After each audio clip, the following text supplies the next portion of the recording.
Hello, everyone, and welcome to the EVN Disrupt podcast. My name is Gevorgyan. I'm the editor of the tech section here at EVN Report. Today, our guests were Sargis Karapetyan and Naré Gevorgyan. Sargis is the CEO of Embry Tech, and Naré is the Chief Design Officer of Embry Tech. Embry Tech is a wearables company in Armenia that integrates Web3 technology into their products. We spoke about their Smart Soul product, how they incentivize their users through crypto rewards, the challenges of building a hardware product, and the future of wearable technology. Thank you for listening.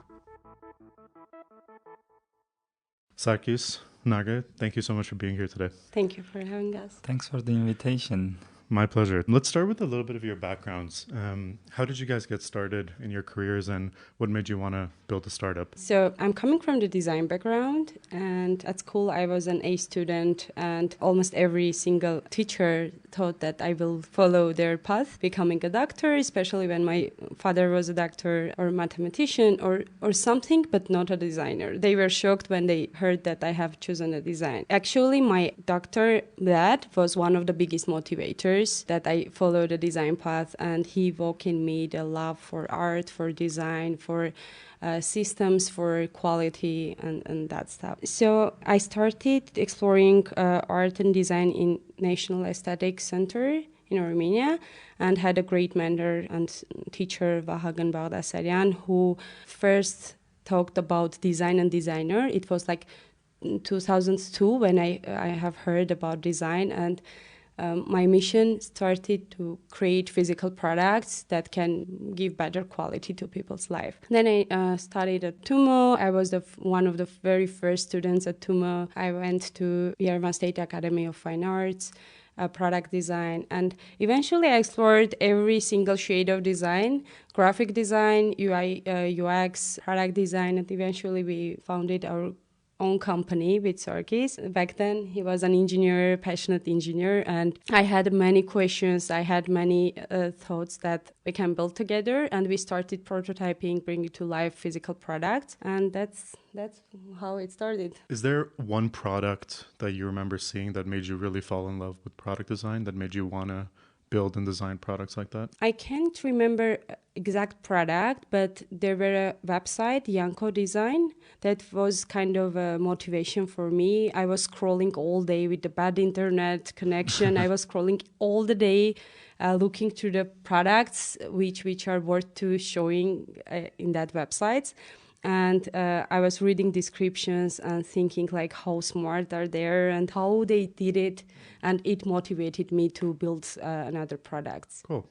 Sargis, what about you? Naré mentioning teachers reminded me my childhood. So I grew up in my dad's hardware lab.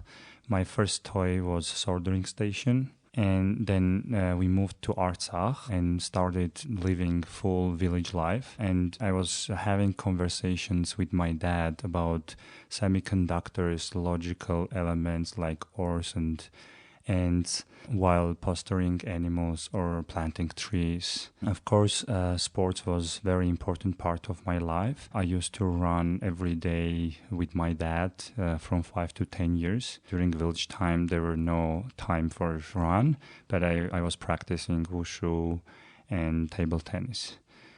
So I can't imagine my life without sports. Also, one thing that made me care about fitness and health is that my dad had a back issue on his 40s, and I thought I'm not going to have that. But when I reached 30, I realized if I don't take action, I would have the same fate. That being said, it was obvious I'm going to become an engineer. I was dreaming to become a pilot. Then when I saw a computer, I fell in love. I didn't have sleep. Like, I was dreaming about coding and hacking and stuff like that. And that bring me to Polytechnic University, computer science, where I did my bachelor's. And then 10 years I spent in software and got bored of only virtual world. Then what I loved the conversations with Naré is that we were talking about real products you can touch, but also talking about how we connect the virtual with the real. That's what excited me, and we started prototyping. But then we realized no one is using the products, and then we decided, well, we're gonna pick one project and bring it to life and sell it. And then we realized, well, oh wow, that's a startup. They call it a startup. They call it, we can't fund it. You need money. And we learned what is VC. Right. And then we accidentally we become entrepreneurs. Got it. Okay, so let's get to the founding story of Embry Tech. Tell me how you guys came across this product idea and how you decided to start the company. The initial idea was just, can we have a wearable scales that can remind people or help people when their weight is scrolling up on them? But eventually, back then, we never thought that it will become a great big tool for wellness management and have many applications. As a designer and as an engineer for Sargis, it was mainly a kind of a challenge and to satisfy our ambitions. Can we build it? Because we were looking for technology available for measuring people's weight without standing on a scale, but we couldn't find. So we started to build it as a technology, and as Sargis already mentioned, we never heard of startups, VCs. Even we didn't know English that time. What year was this? It was 2016. Yeah. Okay. Yeah, when we started to cook the idea, and we got introduced to that startup ecosystem. We got our first grant, and then we flew to Silicon Valley. We participated in Draper University entrepreneurship course, Oh, wow. And we started to feel that energy of entrepreneurship and building the business. Mm-hmm. We started to learn how to do sales, how to pitch, how to talk to your customers, users, and how to collect the feedback from them to build better products. So, And tell me about the product. What problem are you guys working to solve today? as I already said, Embry insoles are measuring like weight fluctuations, physical activity. But when we have built the product, we shipped, we understood that sometimes just having the data, it's not enough to motivate people to move more. So we were thinking about new ways how we can motivate people to move. And it's scientifically proven that when you switch people's focus from the behavior itself by incentivizing them, motivating them with points, with rewards, with money, with other social benefits, they start to do whatever you Right. wanted them to do. So we were thinking about like how we are going to motivate people to move more. And now we ended up to have a product by Embry Tech, which we call Motearn by Embry. Motearn is a lifestyle application in Web3, which connects virtual and real worlds and rewards people for moving. And this is the only one right now in the world available, which connects the physical wearable device to the Motearn application. So we decided to go with the name Motearn. We created the name. We combined the mot, which is like Latin word for movement. It stands for in the roots of motivation, motor, motive, and everything. So we combined MOS to earn and created new word which will modernize the world. We will change the way people think about movement, about earning, like how you can combine that two things. And also we have chosen as a visual, as a logo for us, the green traffic light walking man. So first it is visual command for move. And also you need to walk, not drive in a city to see that sign. So we are kind of mixing that two concepts of move and mod to earn became a new product of Embry. So it's now Motearn by Embry. I'm really interested in the crypto rewards aspect of your business. But before we get there, let me ask some questions about the early days of when you guys started shipping your product. So today we're in spring 2022. You started taking orders in 2021 and shipping early 2022? Late 2021 started shipping in November, but it was like small batches. Small batches, yeah. Okay. And did you guys start manufacturing the actual physical wearable in 2021? We started manufacturing physical wearables 2020. Before that, it was prototyping and so on. We tried to do it in China, in Armenia, and in US, but now stopped on US. What was that experience like trying to do it in Armenia? Hardware is hard everywhere in the world, but especially in Armenia, we don't have good means of transportation, and we don't have available materials. Right. Everything we have to export, and frankly speaking, we don't have really good regulations regarding import and export. So you face a lot of issues and delays. And we tried to compensate it with building whatever we are able to find. This is how you get creative. But if you want to go masses, it's almost impossible to do fully in Armenia. Can you give an example of what import-export regulations need to change to better support hardware startups in Armenia? So we have a document on this with the hardware community. I'm also running a hardware community on a side, trying to get together, helping each other like hardware founders. The main problem here is that we don't have anyone in the customs that differentiates like resistor from the cup, right? So, and every time there are delays, and they have like regulations that are coming from Soviet Union. There are parts that used to be double purpose, let's say military or agricultural, that you have to get a license or something like that from security or from military or from agricultural ministries. That is very simple thing today, and you have everywhere. Yeah. And still you have to get this license. Right. And like there are a lot of complications, and also one thing to mention is that you are paying like 5 times more to brokers than to the country. Like then the taxes are very small, right?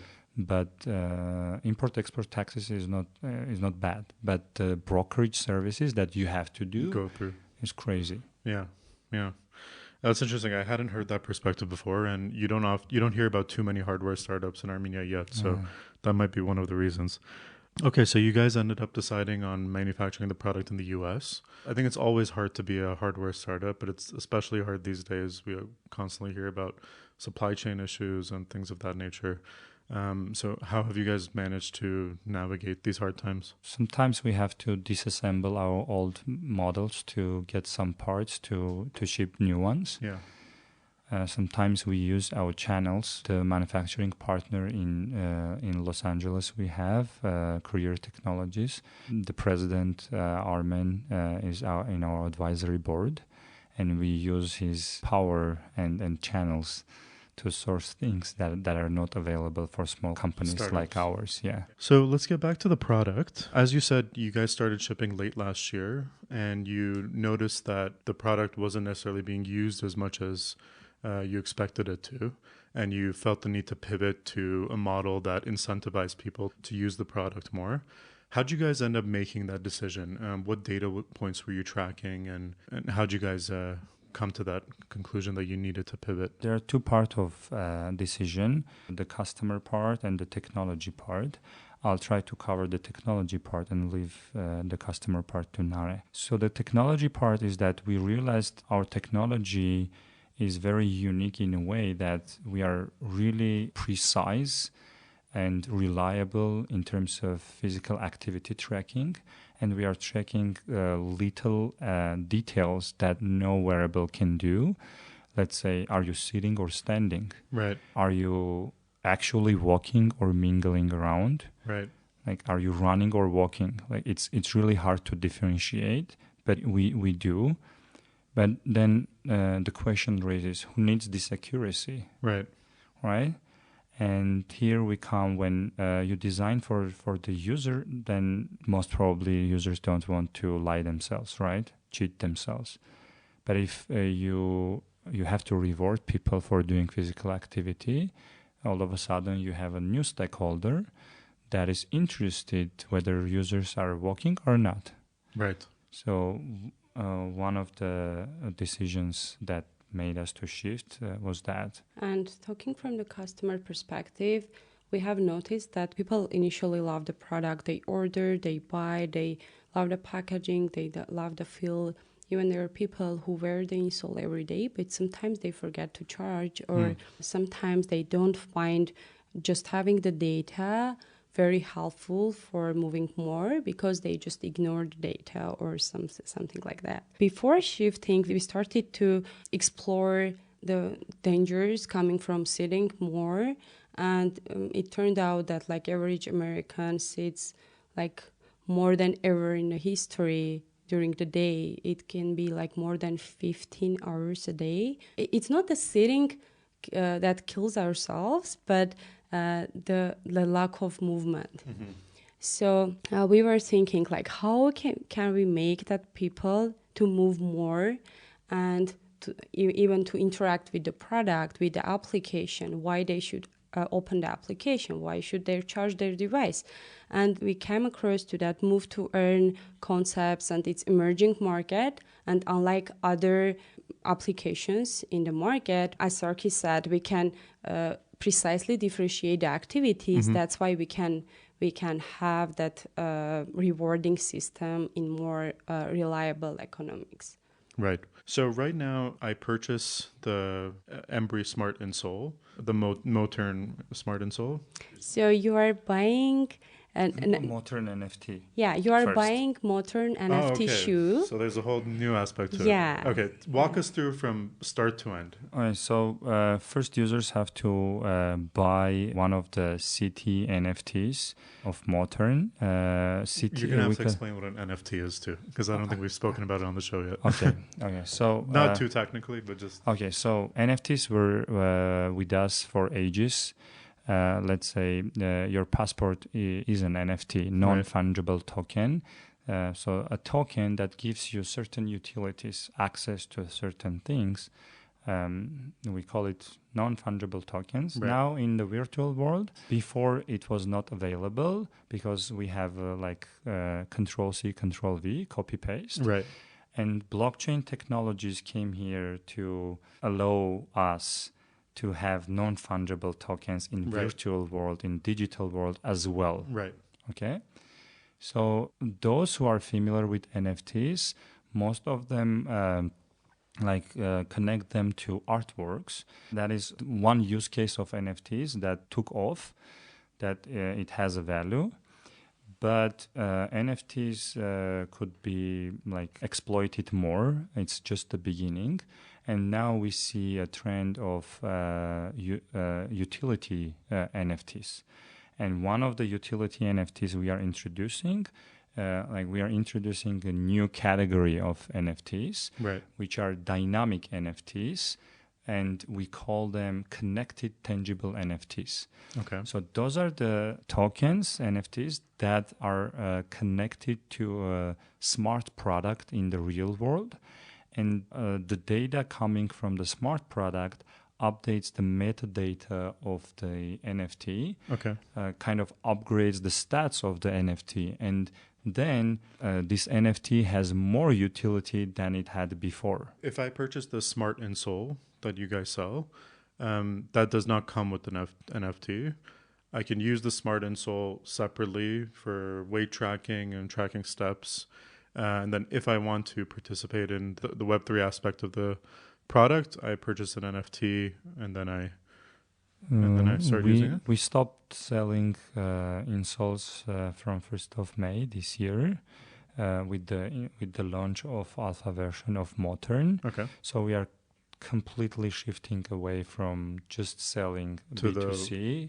We might keep selling B2B, but in this case, the only way to get Embry insoles is that become an alpha tester for Motearn. Got it. And buy one of the CT NFTs we launched in OpenSea, and it comes with an insole. So you get a code to redeem to get the insoles. Okay, so you buy the NFT and then get the insole. Okay. And then how do you guys reward people for using the product? Right now, people just put the insole in their shoes, connect it to their application, which is connected to their NFTs, and they just start to move.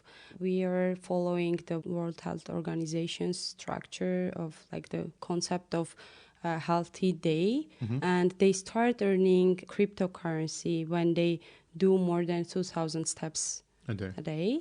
And we stop rewarding them when they do 30,000 steps because it can be unhealthy. Yeah, it's too much.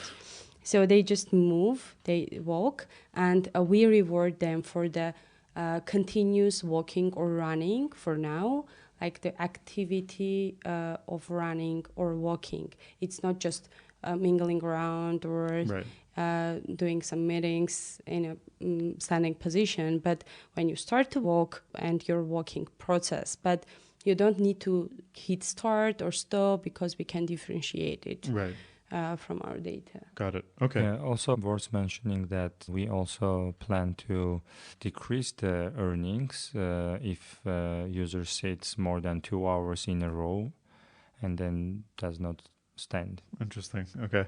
And is this a token that you guys have your own token that the user gets rewarded with? Yeah, we haven't launched the smart contract yet, but it's in our plan for next 2 months. And we are introducing a new crypto token called Embry Motearn token. We call it EMET. And users are going to be rewarded with EMETs. With EMETs, yeah. Also, unlike other these type of applications, we don't require the GPS data. So people can choose to not give the GPS data. And also they can work out at gyms, like run in the treadmill and earn as well. But available applications that require GPS and they push to run or walk only outside. I'm interested in this idea of crypto rewards. It seems like more and more startups are exploring this as a way to incentivize their user base to use the products more. And what I'm really curious about is how the economics of this works. So it's understandable why the user would want to use it because they get paid for it. What about on your side? Why is it valuable for a startup like you to create this this environment? Almost every project that starts with the crypto rewards, in the beginning, they are like Ponzi schemes. Right. All have these risks, including ours. So the first phase, we generate the pool of rewards from the sales of the NFTs. Like users pay to become part of the community, to be able to use the app and start earning. The long-term game here is that what projects will be able to attract partners. Let's think about that together. Who are benefiting from people walking more? Of course, insurance, government, NGOs, some organizations that are actually either spending money to get people to move more, or if people move more, they are saving money, right? If I have heart problems and I walk 5,000 steps a day, then my insurance benefits from that because the likelihood that I will end up being in the hospital is decreasing, right? So this is the long-term plan. And here you have to have a technology that is reliably storing data, collecting and storing data. So insurance wants to pay that, right? Right. So you got the idea where this is heading. So the first step is that users are investing money, and those who are walking more, they are getting the rewards. Right. Then second phase would be, the closest phase would be partnering with consumer brands that are interested to pay for the exposure. Let's say shoe brands would like to have NFTs, the shoes, virtual shoes, branded shoes with their brand, right? And buy tokens for that. Those investing money into the pool and users get rewards. And actually now we are talking to top of the top couple of shoe brands, but unfortunately we are under NDA and can't discuss. Or fortunately, yeah, we can't disclose. But stay tuned. We'll have announcements very soon. And also not only shoe brands, we are talking also other consumer brands, let's say watch brands. And so we see the interest here. Mm-hmm. Other phase is that we are planning to open the marketplace for artists to create their own and mint their own NFTs. And part of the sales will come into the reward pool. And the last phase would be insurances and the governments. So kind of we are becoming a intermediary, a platform where those who are benefiting from people walking and running, moving, are rewarding those people. Right. And we are organizing, collecting the data, providing the reliability, and like getting share from the transactions. Right. So you guys are incentivizing people to do this productive activity, walking and moving more. You're able to accurately collect this data and provide it to people for whom it might be valuable. And then the end users, even your consumers, get something of value out of it too. For instance, their insurance could go down because if they're living a healthier lifestyle, then their insurance premium should be lower. Absolutely. Okay, that's a really interesting model. Actually, they are becoming healthier. Right. They are benefiting like from both sides. They are becoming healthier, and they get rewards. Right. And actually, the mission of the company is to turn health control struggle into stress-free and fun experience. So in this way, we can shift that from being a struggle to fun. Very cool. Okay, I'm curious about what other data points do you provide? Is it right now? Is it weight and steps? So right now, even we don't provide the weight. We are shifting from just giving the data points into the whole ecosystem of Move to Earn. So we are just showing the AMETs they're earning, the tokens they're earning, and we are showing the number of steps they did for that earning. We're still collecting many data points, but now you are just seeing the numbers for your steps and your earnings, and that's all for right now. To add to what Naré said, we are tracking almost every physical activity you do, but we are being cautious and smart about that, what we want to show the user. Right. So we show users aggregated things, and your earnings depends on so many coefficients and factors. Let's say the NFT shoe you have and the activity you do, the suitability of the shoe and the activity, the weather, the intensity of the activity you are doing. There, down the road, we are going to add more and more factors and connecting the real with the virtual more and more. So your avatar is getting better if you actually physically getting better. Right. So this is completely new concept when you can connect yourself to your avatar. So imagine if you run every single day in the mornings, your avatar gets fitter or stronger in your like in metaverse or in the virtual world in your game, or even your NFT can become stronger and more expensive when you run or you do certain activities. So this is completely new concept when we can use wearable technology to connect virtual to a real world. Tell me a little bit about your team today. How big are you guys in size, and how many of you are here in Armenia, and do you have employees abroad as well? The team is, I would say, the biggest achievements of the company. We have been able to recruit top talent, like world-class talent available in Armenia, and people who are passionate about building hardware and software products. And we have people who joined us like naturally, pinging us, finding us, telling us we want to work with you. We had cases when we didn't even pay at the beginning. People volunteered.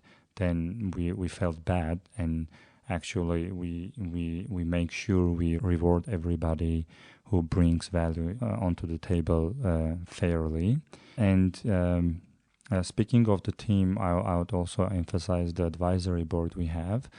We have the director of marketing, one of the top NFT projects, is advising us, Talar Malakian from LA, and also Armen from the manufacturing side I mentioned earlier, and other entrepreneurs, successful entrepreneurs in health and tech world. The R&D team is in Armenia, where we originally started. We have office also in California, in Glendale, where we spend a lot of time. We don't have employees there yet. Me and Naré spending half of the year doing the business development side in the US. But the product is getting created here in Armenia. I know you have some thoughts on building companies as a couple, and you guys are a married couple. So why don't you guys tell us what your experience has been like? I don't complain, That's good. It's not. But it's not easy. Naré and I both have strong personalities and our own perceptions and visions.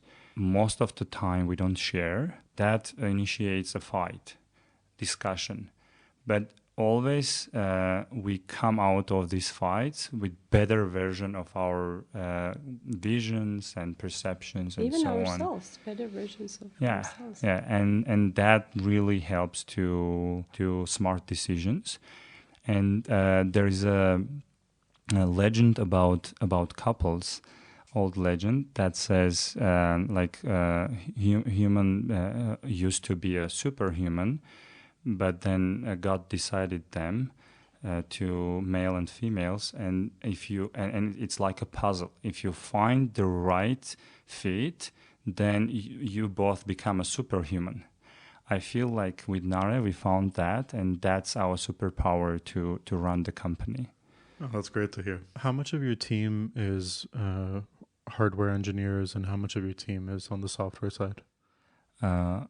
I wouldn't put it in that way. Okay. I don't like this question. For example, our CTO is like brilliant guy, a fantastic guy. I had hard times letting go the role of CTO, but the guy convinced me. So there are people who are I-shaped, and there are people who are T-shaped, and there are people who are mixed shaped. So I-shaped people are the people who have narrow expertise in narrow field, and T-shaped people are people who have narrow expertise in one field and a little bit expertise in two other fields. And when you have engineers like that, they don't have boundaries. They are engineers. They are system engineers. Right. They understand the technology. They have deep backgrounds. Then you don't differentiate if you have hardware engineers or software engineers. Though, we have 2-3 people who are mainly doing hardware, let's say mechanical engineering, PCB design. Though some of them also can code. And vice versa, we have software engineers who can prototype, who can solder, and right. so on. Right. Those early days of the startup, it's important that people wear multiple hats. Right. Yeah. Yeah. And adding to that, so I would say that some companies, some people got Mark Andreessen wrong. He said software is eating the world. Right. And he meant that there are so many areas that we can utilize software and solve a lot of problems. But not every problem is solvable with software. And still you need hardware to run your software, right? Right. And what we see, a lot of companies go hire PhDs in laser physics, in radio physics, and pay them high salaries and ask them to learn Python, to apply machine learning algorithms and solve problems that are really easy solvable with hardware. Of course, we know about like distribution problems, manufacturing problems, and so on. But still, if you hire 20 PhDs and tell them learn Python to solve this problem with bad hardware, with bad sensors, you would pick one or two of them and just give the problem and tell them solve the problem. Right. And you'll see they are easily solving the problem with hardware. Right. I think often we've started to just default to software because the Valley, it seems like it took a shift towards just software and moved away from the science and the deep tech. But I think we're taking a shift back to it now. People are afraid of hardware, so that US lost his capacity of building and manufacturing hardware. Now they are, after COVID, everybody understood that Europeans were right, keeping in-house, even though maybe in terms of business it's not very rational and cost effective, high profitable, but if it's sustainable, you should have your own manufacturing. Yeah, I think COVID really highlighted the importance of local manufacturing for every market. Yeah. Okay. Let's talk a little bit about wearable tech and your product roadmap. So insoles are a unique wearable, I would say. Most of the wearables we see today are on your hands or wrists. Is there any unique data points that insoles provide that are harder to come by from something on the wrist or on your finger, for instance? Speaking of where wearables are heading, we see that the biggest threat for the smartphone in near future are the wearables. We believe that the smartphone as a form factor will disappear, and the functionalities and the features it provides will be divided between the smartwatch, the earbuds, the glass, and the shoe, of course, and the clothing, right? This is the early days. And I don't see wearables competing together unless they are in the same part of the body. Let's say everybody is competing for owning the wrist, right? We are about to own the feet, right? So, but I don't see smart shoe competing with a smartwatch or smartwatch competing with a smart glass, right? There eventually will gravitate towards what is easier, what is more user experience, is better, is user friendly, and the functionalities will divide in between. Speaking of smart shoes, so shoes knows more about us than we can imagine, like how many steps, what activities, what positions, what kind of shoe, on what time of a day, how many times in a year, and so on and so forth. So imagine that today, like smart shoe can connect with the virtual world, and you are storing the story of your shoe, your story, your own story, or story of behaviors and habits of yours in terms of being physically active is stored there. And this is unique to the shoe. You can't do that with wristband or glass or something like that. And especially the weight data. We never had the chance to have historical and consistent weight data, right? Body weight, I'm talking about body weight. And we don't know what it can change, what is in that data. I remember a few years ago reading about professional athletes using smart shoes. I guess it's probably something like smart insoles to improve their training. I guess the data that they collect from their training to make their training process more efficient and things like that. So do you see things like these smart shoes that have only been available to professional athletes and people like that becoming more democratized in the coming years, and fitness enthusiasts and things, and people like that having access to that type of data? I love the way you think about that. So there is sports and there is health, and in the middle there is general wellness, well-being.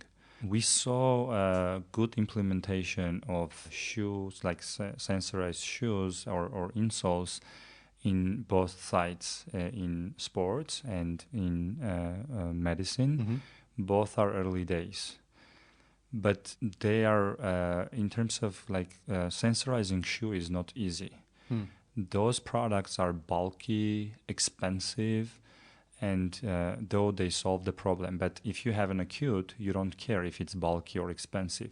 If you are a professional athlete, you don't care if it's bulky. Right. But if it's a lifestyle product, then you have the problems. This is where we are the best. Right. So this is like we are democratizing the technology, the shoe technology. We design in a way that it becomes everyday lifestyle product and adds ton of value into everyday life. Right. Actually, we have a very big challenge to make it like comfortable enough to wear all the day and like soft enough to not hurt and sturdy enough to not break. So it was really a challenge. And we came up with this first version, and we are improving like in every cycle, and eventually it will become kind of a part of the shoe in the future. Yeah. Okay. And let's get to the future. What are your hopes for the future of Embry Tech in, let's say, the next 5 to 10 years? So in 5 years, we believe we'll be serving millions of people, changing lives, and modernizing the world. In the future, if we imagine the future, we see that like every smartphone has a camera today, every shoe will have Embry technology, and we have big hope that it will not last more than 10, 15 years from now. Until you get there. Until we get there, yeah. Naré, do you have anything to add to that?